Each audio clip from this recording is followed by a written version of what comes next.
mês que é um mês que se celebra o que nós vamos comemorar daqui a alguns dias, daqui a algumas semanas, que é a festa de Pentecostes, ou a festa de Shavuot.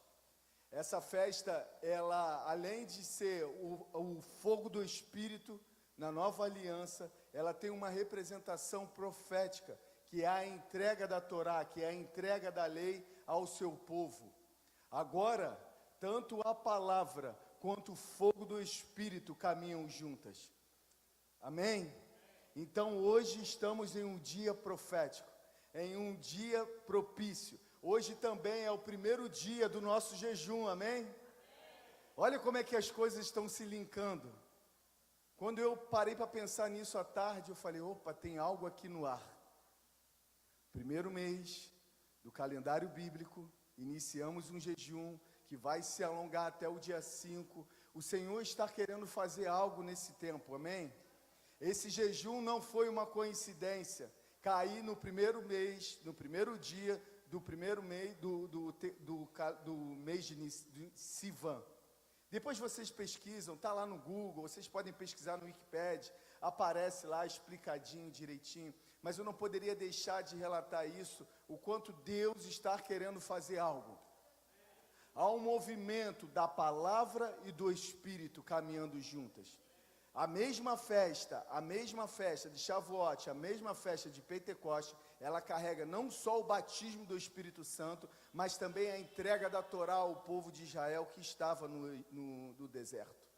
Então há uma convergência da palavra. Agora a palavra não só escrita, mas a palavra por meio do Espírito queimando em nossos corações. Então eu creio que Deus está fazendo algo e Deus vai fazer algo nesses dias. Não quebre o jejum por nada, não negocie, porque entramos em uma nova estação. E não perca essa oportunidade de desfrutar de algo sobrenatural, de um mover do Espírito e um nível de revelação da lei, da sua palavra. Amém? Então era isso que eu gostaria de falar, por isso que eu não podia perder o time. Irmãos, como foi anunciado hoje, sou eu que vou estar ministrando, mas diante de tal informação que chegou a mim, que ontem à noite havia um pregador lá, e esse pregador era um homem que se assemelhava muito com o nosso irmão Douglas, e diante disso, eu não poderia usurpar esse momento e convidar meu irmão para pregar. Aplauda o Senhor pelo Douglas. Olha o coração do homem. O quê? Irmão, fizeram a propaganda dele ali fora, que eu falei, não vai passar não vai passar, essa não vai passar de jeito nenhum. Mas tu tá na minha alça de mira, tá? Vamos lá. Abra sua Bíblia em Atos. Deixa ele.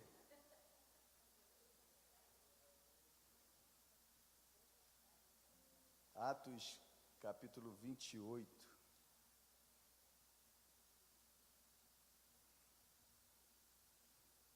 Amém? Atos 28, versículo 1. Diz assim, primeiro, acharam, irmãos? Amém? Todo mundo achou? Então vou ler junto com vocês. Certinho, junto com a minha versão. Uma vez em terra, descobrimos que a ilha se chamava Malta. Os habitantes da ilha mostraram extraordinária bondade para conosco. Fizeram uma fogueira e receberam bem a todos nós, pois estava chovendo e fazia muito frio. Paulo ajuntou um monte de gravetos. Quando os colocava no fogo, uma víbora, fugindo do calor, prendeu em sua mão. Quando os habitantes da ilha viram a cobra agarrada na mão de Paulo, disseram uns aos outros, certamente este homem é um assassino. Cadê o assassino? Está aqui. Pois, tendo escapado do mar, a justiça não lhe deixa viver. Mas Paulo, sacudindo a cobra no fogo, não sofreu nenhum mal. Eles, porém, esperavam que ele começasse a inchar, ou que caísse morto de repente. Mas Tendo esperado muito tempo e vendo que nada de estranho lhe sucedia, mudaram de ideia e passaram a dizer que ele era um deus. Próximo dali, havia uma propriedade pertencente a Públio, o homem principal da ilha. Ele nos convidou a ficar em sua casa e por 3 dias bondosamente nos recebeu e nos hospedou. Seu pai estava doente, acamado, sofrendo de febre e disenteria. Paulo entrou para vê-lo e depois de orar, impôs as mãos e o curou. Tendo acontecido isso, os outros doentes da ilha vieram e foram curados. Eles nos prestaram muitas honras quanto estávamos para embarcar e fornecer os suprimentos que necessitávamos. Amém? Amém. Irmão, deixa eu explicar um pouquinho. Já comecei falando do naufrágio. O que aconteceu aqui, anteriormente falando? Paulo, ele está indo em direção a Roma. E está indo em direção a Roma, por quê? O que acontece? Paulo, ele tinha uma cidadania romana, certo? Paulo tinha cidadania romana. E diante da pressão que havia, também já havia uma palavra profética liberada por um homem, dizendo que ele iria morrer se ele fosse para Roma. Ele sabia disso. Diante da pressão dos judeus, ele apela para César, e aí não tinha outra maneira, ele seria enviado para Roma. E no meio do caminho, o que acontece? No meio do caminho, acontece esse naufrágio. Vou resumir a história do naufrágio. Acontece o naufrágio. O barco é destruído. E Paulo diz, olha só, se vocês obedecerem, seguirem a regra, tudo direitinho, ninguém vai morrer, a não ser o barco vai perecer e os mantimentos que estão ali também vai perecer, mas cada pessoa que seguir a direção vai sobreviver. Todo mundo cumpre, todo mundo segue, e vão parar nessa ilha chamada Malta. E olha que interessante, eles chegam lá e são bem recebidos. Vão recolher alguns gravetos, e ali acendem, a gente já leu a história. Irmãos, eu gostaria de falar um pouquinho hoje a gente está falando sobre o poder da herança, e eu creio que a maior herança que nós também podemos deixar é a nossa fé.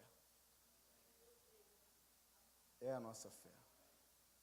Sabe, uma das coisas que eu ouvi ontem, num corte, né, um vídeo, o Theo Hayashi falando um pouco sobre a história dele, da mãe dele, né, e que a mãe dele falou assim, eu não vou te deixar muitos bens, mas eu vou te deixar educação, um amor a Cristo, e falou outras coisas, né?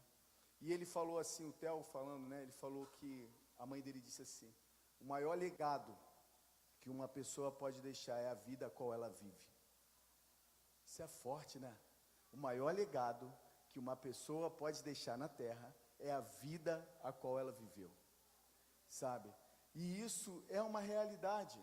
Eu vi, depois aquilo me acendeu, sabe? Eu fiquei pensando em Jesus. O que Jesus deixou na terra? O maior legado da história. Devoção, amor, paixão a Cristo. O que Paulo deixou para seu filho Timóteo na fé, aquele que ele tinha como um filho na fé. Não estou aqui dizendo que nós não devemos deixar herança. A Bíblia recomenda que os pais deixem herança para os seus filhos. É bíblico isso. É bíblico nós prepararmos, deixarmos nossos filhos preparados para a vida, encaminhados até mesmo financeiramente. Não é errado isso. Não é errado conquistar casas, bens e deixar, quando você morrer, saber que teu filho, isso fez Davi. Biblicamente falando, Davi deixou posses para Salomão. Deixou toda a estrutura que precisava para a construção do templo. A gente vê isso, mas eu creio que o maior legado que nós podemos deixar para a próxima geração que virá após nós aqui nesse lugar, vai ser a nossa fé. Esse é o maior legado. Quando daqui a alguns anos eu já não estiver mais aqui, o Senhor já tiver me recolhido, ou sei lá o que vai acontecer, alguém falar de mim como um homem que deixou um legado, que construiu um ambiente de fé, um homem que era apaixonado por Jesus, alguém que se inspirava a ser seguido. Sabe, eu acredito que esse é o maior legado que nós vamos deixar para o Estevão, esse é o maior legado que nós vamos deixar para essas crianças que estão aqui, vai ser a nossa fé, a nossa paixão, a nossa devoção por Cristo, que vai impulsionar o coração deles a continuar esse legado. Isso aconteceu com Paulo, passou por tantas circunstâncias e situações, a qual nós relatamos e conhecemos um pouco do que Paulo passou. E o maior legado que ele pode deixar para Timóteo é a sua vida, é a sua fé. Paulo não deixou uma casa, Paulo não deixou Bitcoin, Paulo deixou um coração queimando por Jesus. Paulo sabia que ele poderia morrer, que seu filho Timóteo e Tito iriam dar continuidade ao legado dele. E é isso que o Senhor quer nos chamar a atenção nessa noite, para construirmos um legado de fé, para construirmos um legado, sabe, de paixão por Jesus, de construirmos um legado de uma vida devota a Cristo, sabe, ao ponto de ainda ter a sentença de morte proferida, você não se amedrontar. Que isso? Um profeta é usado para dizer, Paulo, olha o cinto desse homem, não lembro a história direito agora me falha a memória, mas esse homem aqui, se ele for, ele vai morrer, resumindo a história, ele vai morrer. Paulo ouve essa palavra, qual é a tendência natural? Vou preservar minha vida. Mas ele não, Paulo era um homem que ouvia o céu. Paulo era um homem que a sua natureza era a natureza de um homem que ouvia o céu. Ele sabia que o seu destino era morrer em Roma. Ele sabia que o seu destino era ser decapitado. Ele sabia de toda a história. Por que ele sabia? Porque ele era um homem que estava alinhado com a eternidade. E um homem que está alinhado com a eternidade, não importa se o barco está encalhando, se a onda está vindo, ele sabe qual é o seu destino. É muito interessante você ver isso em Paulo, Léo, que você vê Paulo, ele está dentro do navio, indo para lá, e ele vai e fala, olha, se vocês tivessem me ouvido, nada disso teria acontecido, mas agora se vocês me ouvirem, vai dar tudo certo, sabe, vocês vão sobreviver. A fé desse homem. E Deus encontra em Paulo um homem que um coração queimando. Olha que algo interessante, estava viajando lá no serviço, de vez em quando eu saio de órbita, eu vou para Narnia e volto. E eu fiquei pensando assim, cara, olha que encontro louco. Paulo, a serpente, o fogo e um avivamento. Como é que eu cheguei a essa conclusão? Irmãos, olha só que algo louco. Deus pega, endurece o coração, daquele negócio que você estava falando do coração, né? Do faraó, igual tu falou domingo. Endurece o coração do capitão do navio. Ele não ouve Paulo, o barco se arrebenta todo, eles vão parar numa ilha. Olha só que viagem, eles vão parar numa ilha, param numa ilha. Não só tinha Paulo juntando graveto, eu não acredito que só tinha Paulo, até mesmo porque antes, os cidadãos da ilha que prepararam a fogueira. Então, muito antes, outras pessoas foram catar graveto. Por que raio a cobra foi morder justamente a mão de Paulo? Diante de todas outras pessoas que estavam ali, não é verdade, Leandro? Diante de todas outras pessoas que estavam colhendo graveto. Parece que Deus fez uma... Não estou dizendo que está aqui nas escrituras, tá? Mas eu pensando nisso lá no meu trabalho, parece que Deus disse assim, cobra, fica quietinha aí. Que eu vou te dar uma missão hoje importante, que vai marcar a história dessa ilha, e o meu nome será revelado por meio daquilo que Paulo vai fazer, e você, cobrinha, você vai ser um instrumento meu para isso.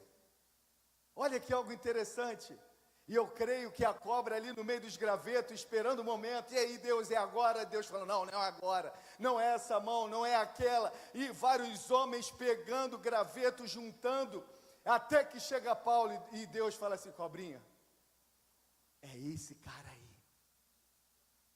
E aí chega o momento, Paulo pega o graveto, a cobra vai e pica a mão dele. A cobra teve um momento importante, pequeno, mas importante na vida de Paulo e naquilo que iria promover um avivamento numa ilha chamada Malta. Ele sacode a mão, as pessoas pensam que ele vai morrer, Paulo não morre. Aí automaticamente pensam, olha, esse cara, nem o mar quis ele, então aquele que vai morrer e não morre. A coisa não funciona como é que eles imaginaram e acharam o quê? Paulo é um Deus. Paulo é um Deus. Só que Paulo não era Deus. Paulo é recebido na casa do chefe lá da ilha, sei lá, do governador Públio. Ele vai e ora, cura o seu sogro. Algo começa a acontecer por meio de algo que parecia trágico, por meio de algo que parecia que estava dando tudo errado, por meio de algo que parecia não fazer sentido. O meu destino é ir para Roma. Eu, ao invés de parar em outros portos, porque quando você lê o capítulo 27, você vai ver que eles poderiam ter parado em alguns portos antes, mas por teimosia do capitão não param. Mas por que não param? Porque havia um propósito de Deus em Malta a ser cumprido. Porque havia um propósito de Deus, não em outras ilhas, não em outros lugares, mas em Malta. Malta estava preparada para receber aquilo que Deus iria fazer, não só por meio de Paulo, mas por meio de uma circunstância horrível. Uma cobra, um fogo e um homem foram suficientes para trazer avivamento na ilha chamada Malta. Aquilo que se transformou em tragédia, aquilo que se transformou em perda, em incerteza do que iria acontecer, porque eles também não tinham certeza. O barco foi destruído, a comida foi destruída. O que isso significa? Que aquilo que é humano, o Senhor tirou tudo aquilo, toda a possibilidade humana deles, e levou eles a uma ilha para demonstrar, para submetê-los eles a um ambiente de confiança ao Senhor. Não só Paulo, mas os outros presos experimentam de um poder, de um milagre, de uma glória tamanha. Eu não sei descrever porque eu não estava lá, mas eu creio que aquilo que Deus fez em Malta foi tão poderoso, que a Bíblia não relata, mas eu creio que grandes coisas moveram naquele lugar. Tantas ilhas, mas uma ilha, uma cobra e um fogo, para que derramasse um avivamento em um lugar. Eu creio que Paulo talvez nunca mais voltou à ilha de Malta, porque se ele foi para Roma, a Bíblia fala lá no final de Atos que ele permaneceu 2 anos em sua casa alugada, e a gente sabe que depois ele foi decapitado. Talvez nunca mais Paulo voltou lá. Talvez nunca mais Paulo pôde ver aquele homem que ele orou e curou. Talvez Paulo nunca mais pôde receber um muito obrigado por aquilo que ele fez. Mas Paulo morreu deixando um legado em uma ilha. Qual o legado que nós vamos deixar aqui nesse lugar, se nós morrermos hoje? É isso que o Senhor quer falar no teu coração e no meu coração. Qual é o legado que nós vamos construir a partir de hoje, e que se nós morrermos hoje, qual o legado que nós vamos deixar para a próxima geração? Qual o legado de fé, de homem, de mulher de Deus que nós vamos deixar para essa terra? Quando as pessoas passaram por Malta, podiam sentir a fragrância do bom perfume de Cristo, porque um homem decidiu ouvir a voz de Deus, um homem que decidiu ouvir a voz do Senhor, um homem que não se preservou diante de uma palavra profética de que se ele fosse para Roma, ele iria morrer. Até no caminho da morte, Paulo produziu vida. Até no caminho de morte, Paulo produziu vida. O mesmo Deus que habita em Paulo é o mesmo Deus que habita em nós. Não há nenhuma diferença entre Paulo e nós. Não há nenhuma diferença entre Pedro e nós. Não há nenhuma diferença entre Tiago e a gente, qualquer um de nós aqui. O mesmo Espírito que habitou neles é o mesmo Espírito que habita em cada um de nós. O que diferencia isso? Qual é a diferença do tempo de hoje e daquele tempo? Era o desejo. Era o desejo pela sua presença. Era o desejo por ser guiado pelo céu. Era o desejo de ainda que seja incompreendido, ainda que fosse caluniado, o desejo de que ainda que ele fosse rejeitado por esse mundo, o desejo de ouvir e obedecer a voz de Deus precisa ser maior do que todos. Sabe qual é a grande dificuldade hoje da igreja? É querer ser aceita num mundo em que esse mundo rejeitou a Cristo. Esse é o maior problema. É o desejo de aceitação. É o desejo de ser aceito.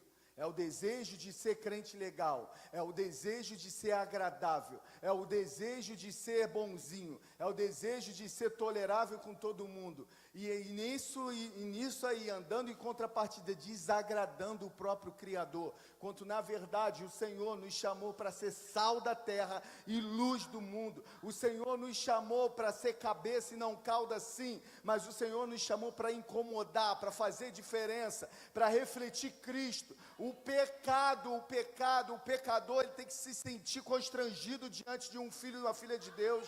Não pode ser normal um ímpio xingar palavrão perto de um crente e se sentir normal. Mas sabe por que isso está se tornando comum? Porque o nosso nível de relacionamento e de aceitação está muito comprometido. A gente quer ser aceito por todo mundo. E Cristo não nos chamou para ser aceito por todo mundo. Os maiores homens da Bíblia morreram por causa da sua fé.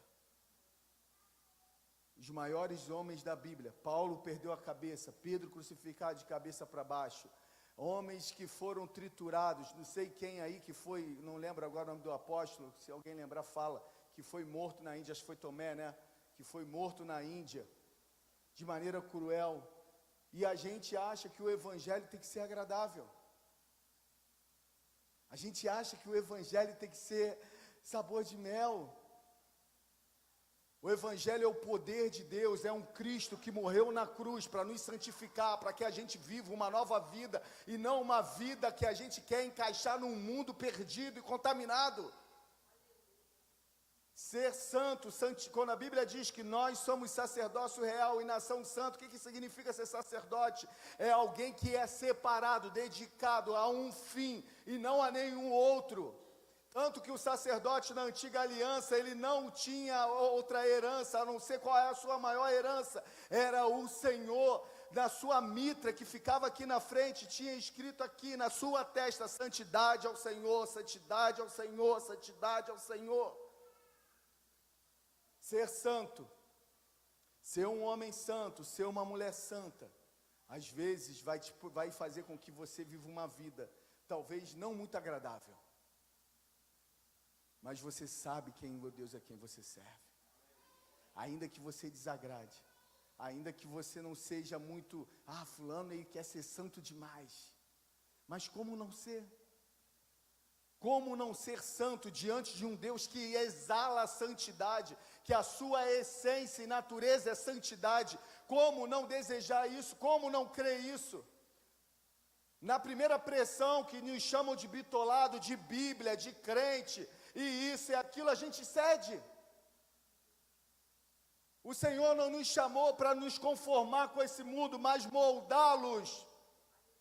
A terra está gemendo, não por crentes agradáveis, a terra está gemendo pela manifestação dos filhos de Deus. Filhos de Deus. Quem é Deus? Um Deus que é santo, poderoso, sobrenatural, magnífico, único e verdadeiro, a qual não há nenhuma semelhança, a qual ele não pode ser formado por nenhuma criatura, nenhuma pessoa pode formá-lo, nem no barro tem característica de quem é Deus. Esse é o Deus a qual nos diz que ele é nosso Pai e nós somos os seus filhos. Como nós queremos viver uma vida agradável a esse mundo? Não dá. Perca a amizade, mas não perca a santidade. A gente precisa ser radical nesses dias.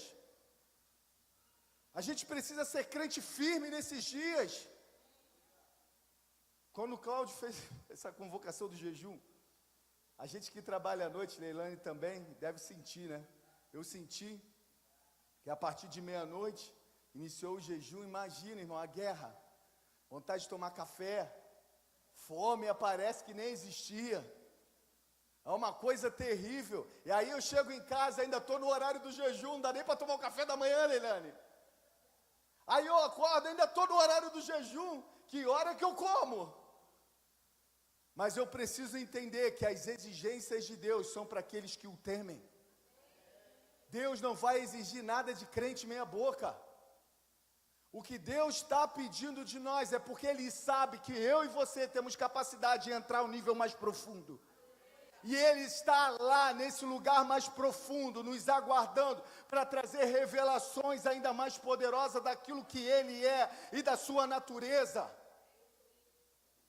Esses dias dá tempo. Esses dias eu ouvi numa mensagem, eu ouço de tudo, assembleano, batista, presbiteriano, os parede preta, parede azul, verde, os com teto, sem teto, para mim não tem problema. Claro que eu vou filtrando algumas coisas. Porém, isso muito me entristeceu, e vendo um irmão que estava ministrando tão bem as escrituras, daqui a pouco para, irmão, no meio da mensagem, vou deixar um recado para os ministros da parede preta. Eu falei, o que isso tem a ver com a mensagem que ele estava pregando? E aí eu penso em Paulo, dizendo, eu vos queria vos dar alimento sólido, mas eu tenho que vos dar leite. Porque um eu sou de Apolo, outro eu sou de Paulo, outro eu sou de Pedro. E essa infantilidade espiritual que reinou naqueles dias, ainda reina nos nossos dias. Sabe? Aí eu fico pensando como Deus derramará o tal avivamento prometido para o Brasil. Como?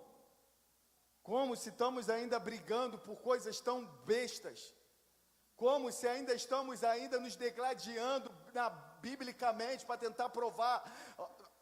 Eu passo mal com certas coisas. Um vem me questionar, vocês estão querendo judaizar a igreja.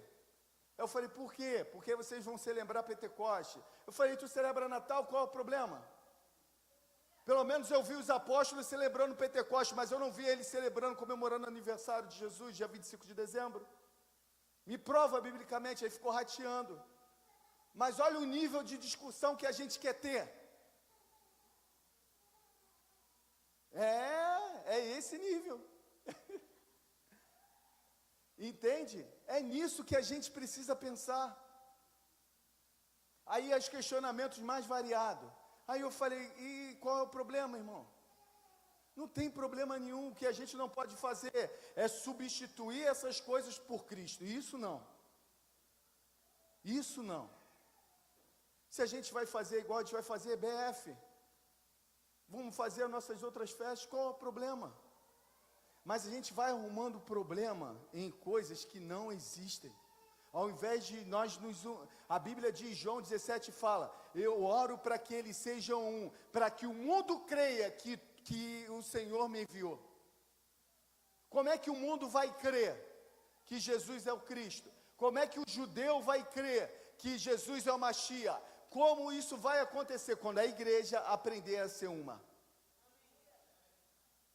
Quando a gente parar com essa bobeira.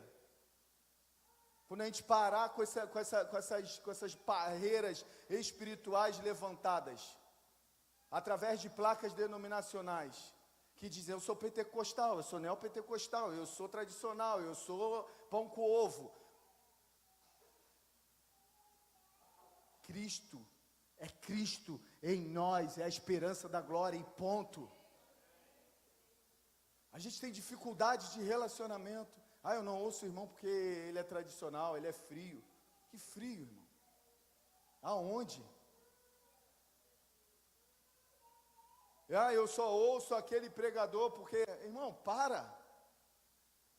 Nós temos que ter mente de reino de Deus. Sabe o que é reino de Deus? É reino de Deus, é amplo, é maior do que aquilo que a minha mente carnal, natural pode compreender. Eu preciso, para compreender o reino, da revelação do Espírito, andar no Espírito para entender o reino de Deus, no meu bairro, na minha cidade, no meu trabalho, na minha casa, na minha faculdade. É isso, é viver o reino de Deus na sua essência, 24 horas por dia, vivendo uma vida santa, agradável.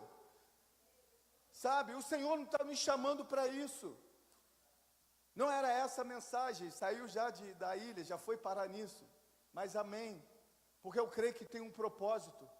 O Senhor está alinhando todas as coisas nesse tempo, para nos fazer andar em um nível maior de fé, andar em um nível maior de revelação, um nível maior de adoração, um nível maior de intercessão, sabe? A gente precisa sair desse ralo, isso tem que incomodar. Andar no Espírito, viver uma vida no Espírito, sim, sapatear, pular, marchar, faz o que quiser, mas viver uma vida no Espírito é dar fruto na sociedade do Deus a quem nós servimos. É fogo no domingo e palavrão na segunda-feira, o que adiantou? Com a mesma boca que adora o Cristo, é a mesma boca que xinga palavrão, é a mesma boca que murmura, a mesma boca que sei lá o quê. Que evangelho é esse?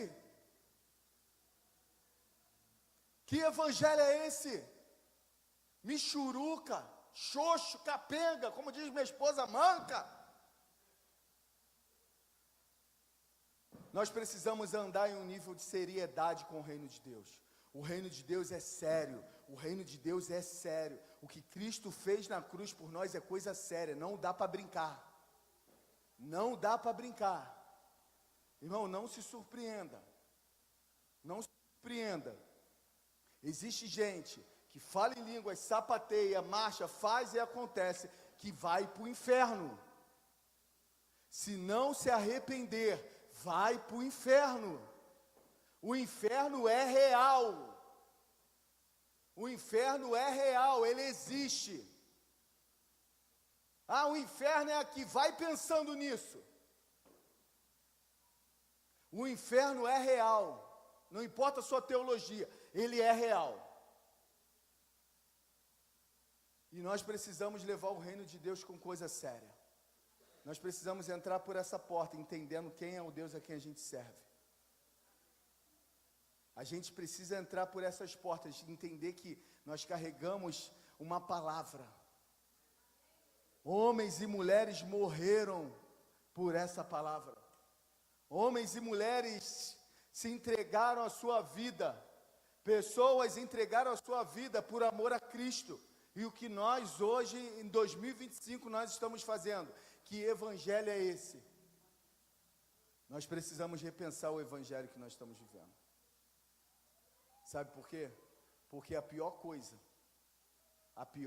é um engano. O engano é a pior coisa. Nós podemos ter roupa de crente, cara de crente, Bíblia de crente, saber ter os melhores cursos teológicos, os melhores cursos que você pode fazer por aí, curso de hebraico, aramaico, chinês, japonês, o que você quiser fazer, e ainda assim, passar a vida toda sem ter conhecido a Deus. Hoje, faculdade particular, tem curso de teologia. O que eu estou querendo dizer com isso? Não é que você não faça, mas que você precisa entender, que você precisa ter um coração apaixonado por Jesus. Sabe? Porque é isso que vai sustentar no dia mal. O que sustenta você no dia mal não vai ser o excesso de conhecimento ou seus diplomas lá na parede. O que vai sustentar você no dia mal é o quanto você o conhece.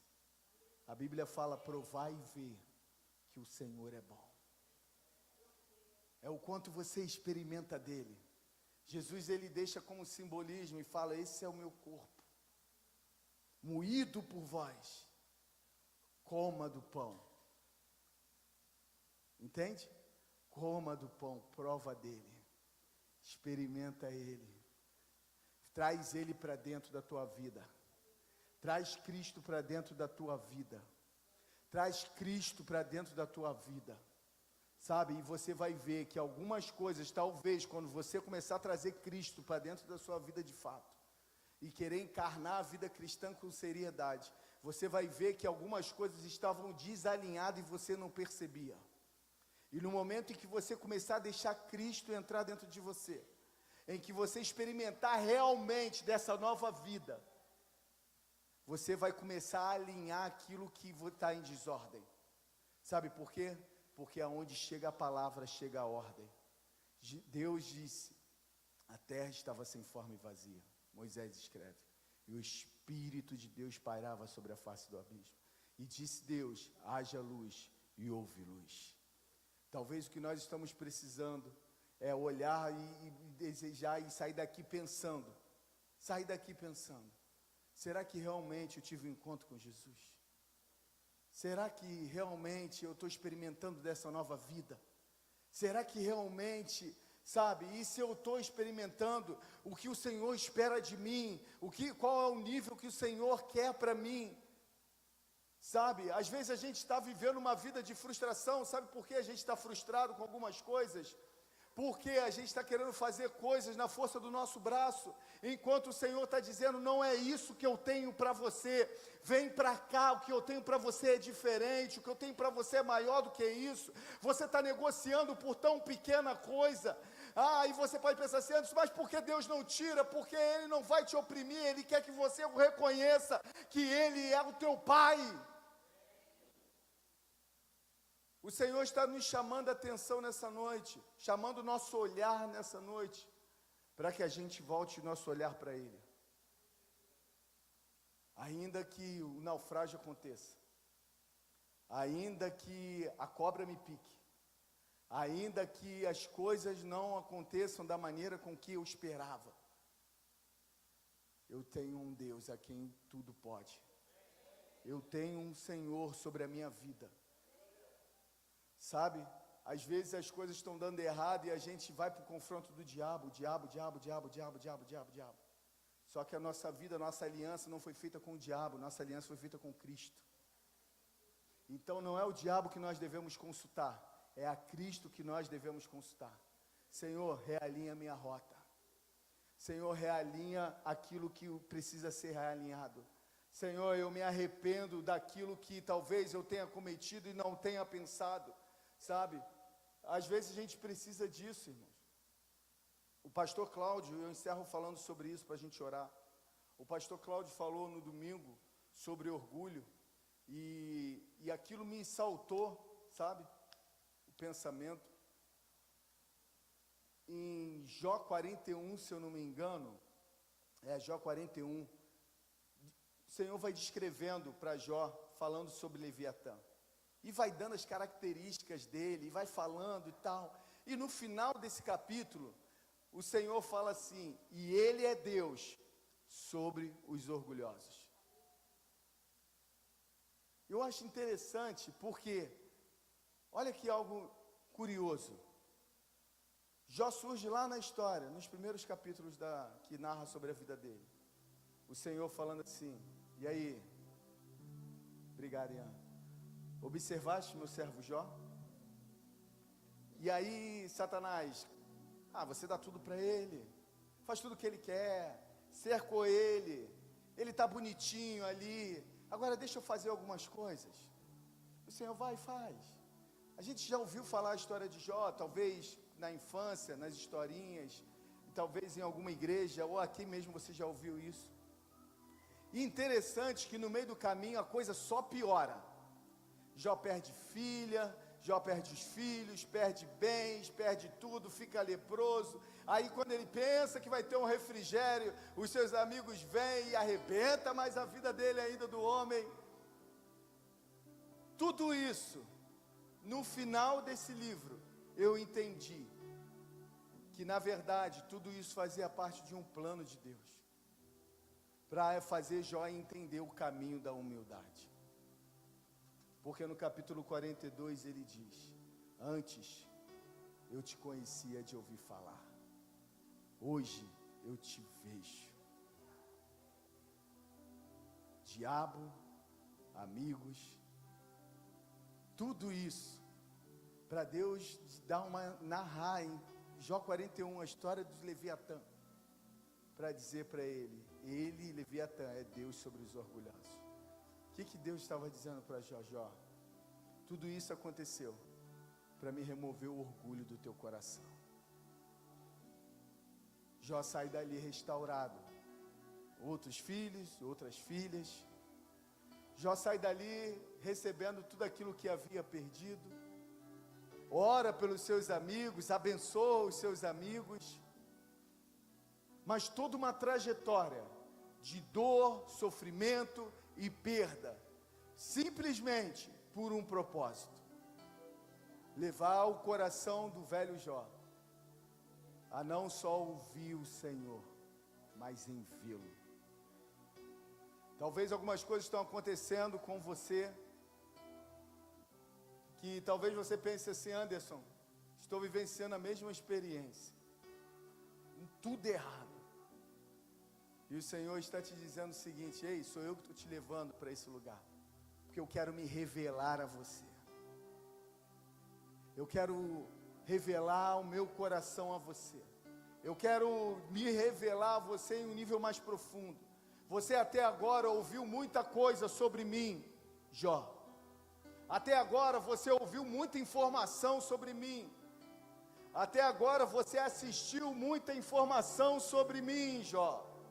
Até agora você viu muita pregação no YouTube sobre mim, Jó. Até agora você leu muita coisa sobre mim, Jó. Mas agora não é só sobre ter informação, é sobre me conhecer. Sabe por quê, Jó? Porque eu quero levar você a um lugar mais profundo. Chega de um evangelho superficial. Chega de um evangelho almático. Sabe, Deus, Ele deseja nos levar a conhecer as suas profundezas. As profundezas do Senhor. Onde está isso na Bíblia? Sei lá. Mas eu creio que ela existe. As profundezas de Deus. Antes eu te conhecia de ouvir falar, mas hoje eu te vejo. Será que precisava chegar a esse extremo? Talvez não era o propósito de Deus tudo isso, mas como o orgulho, talvez estava tão mascarado em uma humildade, em uma santidade, porque às vezes a gente pode se orgulhar até mesmo da nossa santidade. Olha como eu jejuo, olha como eu já li a Bíblia toda, olha como eu já fiz isso. Irrepreensível igual a mim não há nenhum outro. O que seria de mim, de Deus sem mim, Léo? E Deus falando assim, talvez na mente da pessoa pensando, e Deus dizendo: ó, e agora, quem poderá me defender? E aí surge o Anderson: sem mim, Deus, você nada pode fazer. Um sentimento, talvez não dito, mas vivido, de uma falsa humildade. Às vezes, até a falsa humildade de dizer que eu sou humilde, de achar que eu sou humilde. E Deus me mostrar para mim e dizer: Anderson, você não é tão humilde quanto você pensa. Você não é tão santo quanto você pensa. Você não é tão perfeito quanto você pensa. Tudo que você faz, tudo que você flui, tudo que acontece na sua vida é por causa de mim, Anderson. Se você prega, se você fala, se você faz qualquer coisa, não é por causa de você, Anderson, é por causa de mim. O Espírito me fez lembrar isso esses dias, que nem ler eu lia direito.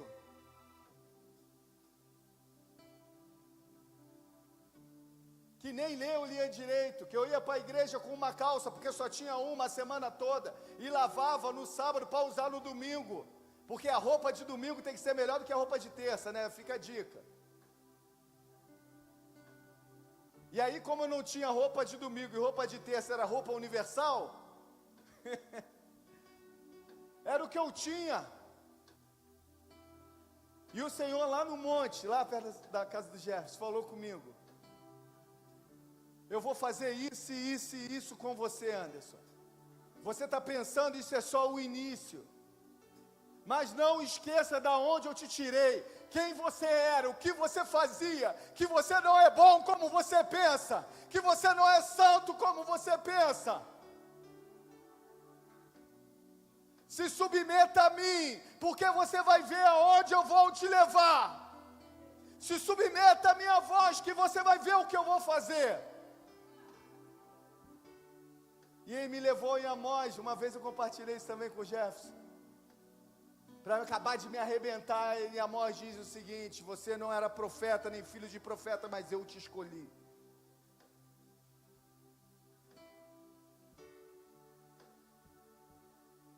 quando o câncer do orgulho entra,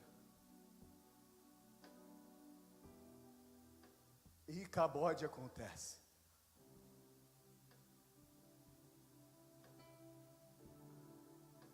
Quando o desejo pela presença já não queima mais. Quando o frio na barriga, Léo, para pregar já não acontece mais. Quando vim para o domingo e senti o peso da glória de Deus, não me incomoda mais. Quando senti o céu invadindo a terra, já me torno indiferente, porque agora eu sei muito, porque agora eu prego muito, porque agora as pessoas me chamam para pregar em qualquer lugar. Agora eu sou um pregador, Leilane.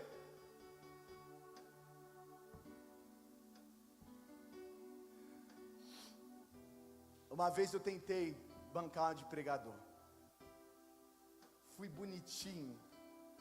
Fui direitinho, Léo. Fui arrumadinho. Com pinta de pregador, cara de pregador, Bíblia de pregador. Mas quem disse que no ambiente de glória, no domingo, igreja bonita, legal, cheia, e a pompa do pregador da noite foi de ralo, descalço, chorando e babando no chão, adorando. Por quê? Porque não tem como a gente se manter de pé diante de um Deus a qual Ele é poderoso, querer construir uma imagem a qual Ele nos conhece, até no nosso quarto, até no nosso leito com a nossa esposa. Deus nos conhece. Não tem como eu sustentar uma imagem dessa. E Deus sabe disso. E Deus está te chamando, filho e filha, ruios. Vamos entrar em um novo nível. Mas esse nível é de desejo pela sua presença. Esse nível é o desejo de viver uma vida em santidade. Esse nível é viver uma vida inconformada, não se contaminando com esse mundo, não se embriagando com a vinha, mas desejando viver uma vida agradável e santa ao Senhor. Ao ponto das pessoas sentarem do seu lado e sentir a presença de Deus. Ao ponto você ter uma palavra para compartilhar com uma pessoa. Ao ponto de você ser uma voz para essa terra. Ao ponto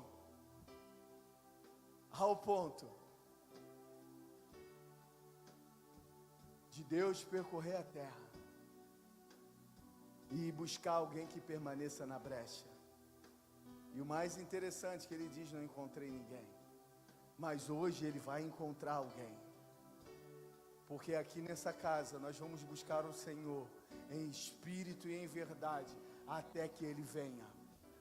Nessa casa nós vamos adorar o Senhor de uma maneira tão extravagante, que não daqui a adoração sairá para fora.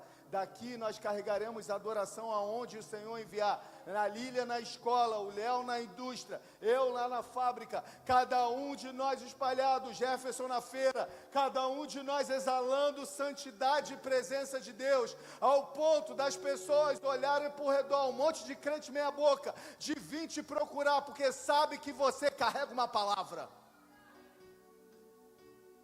Sabe que você carrega uma palavra. Você crê nisso? Então fique de pé.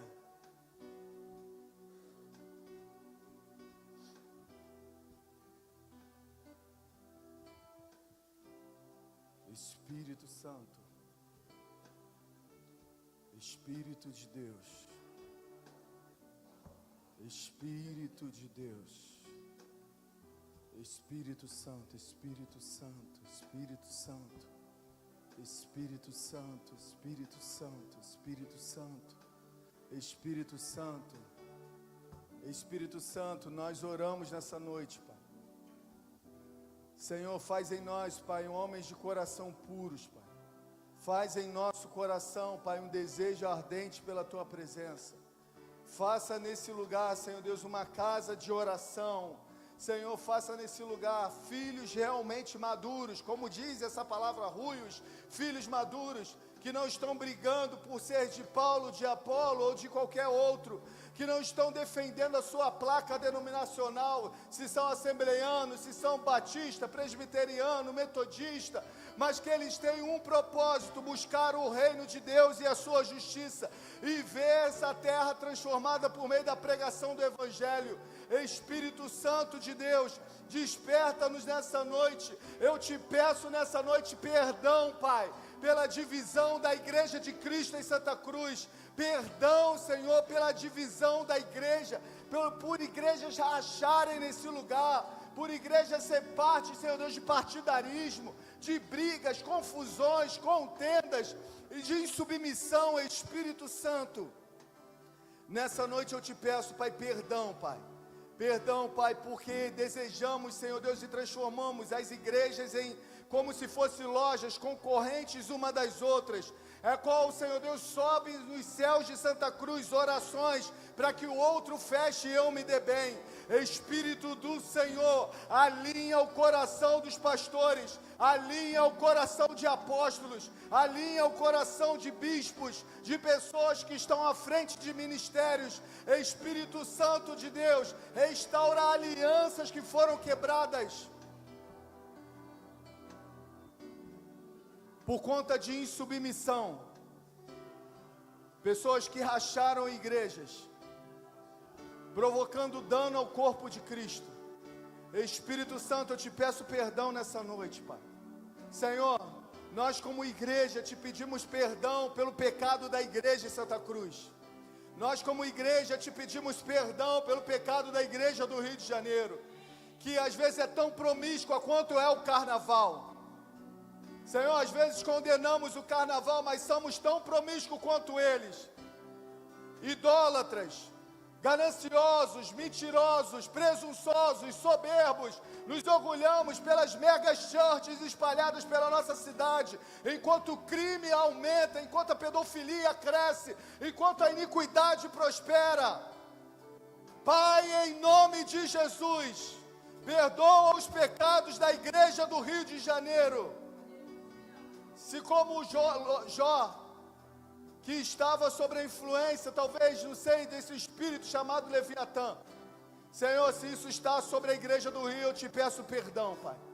E que a nossa igreja, a igreja do Rio de Janeiro, seja conhecida como uma igreja que caminha em unidade, como uma igreja que ama Jesus, como uma igreja santa, como um povo lavado e remido pelo sangue do Cordeiro, como uma igreja que se submete à voz do seu Cristo, como uma igreja que anda em aliança com as outras, apesar da placa. Oh Espírito Santo, eu oro nessa noite, para que a igreja de Cristo se converta no Rio de Janeiro. Eu oro por isso nessa noite, por uma conversão na igreja do Rio de Janeiro. Senhor, remove de nós o coração ímpio, que pensa mal, que maquina o mal contra o nosso irmão. Senhor, um coração ganancioso, que busca o seu próprio interesse, ao invés de ouvir a voz do teu reino.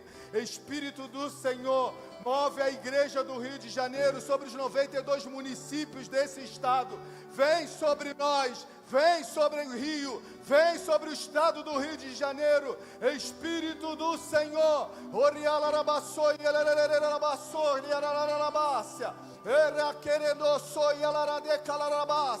quebra o coração altivo, quebra a mente religiosa, quebra em nome de Jesus. Leva-nos a homens e mulheres santas, homens e mulheres comprometidos com a tua voz, homens e mulheres que não se preocupam só consigo, mas com o que acontece ao seu redor. Espírito do Senhor,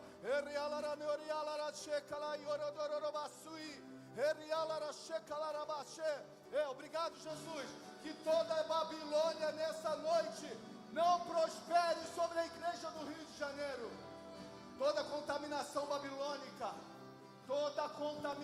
babilônica, eu oro em nome de Jesus, para que toda influência de Babilônia sobre a igreja do Rio de Janeiro não prospere sobre o Rio, não prospere sobre a igreja do Rio de Janeiro. Toda influência babilônica, toda influência de Baal, toda influência de Astarote, toda influência das trevas, que leva a igreja do Rio de Janeiro a um ambiente de engano, Oh Espírito Santo, sobre igrejas que estão inchadas, mas não crescem mais.